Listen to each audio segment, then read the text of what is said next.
Okay, this will be a short one. For a long time I want to see if I am able to fly the Mavic Pro at home without crushing it. Just give it a hoovering.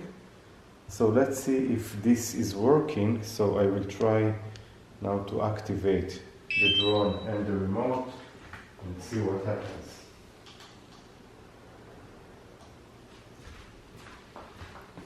Okay.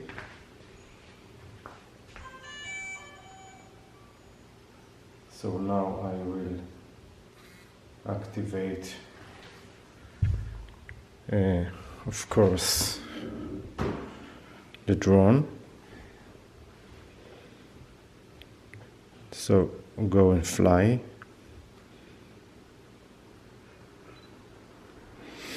And let's see if this is working. So it's ready to go.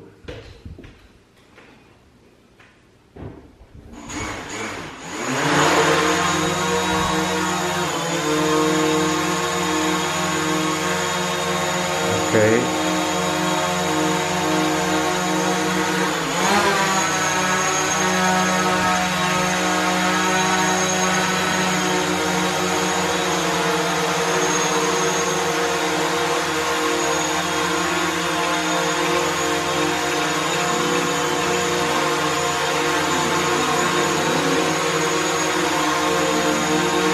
This is me.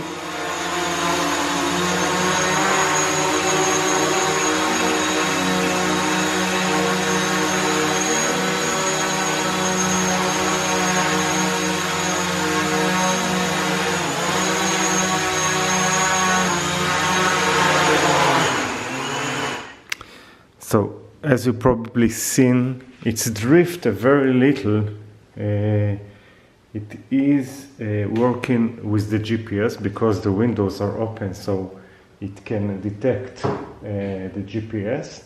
But you can hover it. Just need to be careful that there are any stuff around it, so the propeller will not get anything that might harm the propeller and break them. So if you're doing it carefully, bottom line, you can do it at home, and I don't see any issue with it, and hope this is useful to anyone that want to do such a thing. For example, in order to discharge the battery, this is the fastest discharge of the battery. If you're keeping the battery for storage, the best case is to be between 50 to 60%. And this will keep the battery alive and not breaking down the cells inside, because if the battery voltage for each cell is low, so it probably will defect the battery. Hope this is useful to anyone. Thank you and bye bye.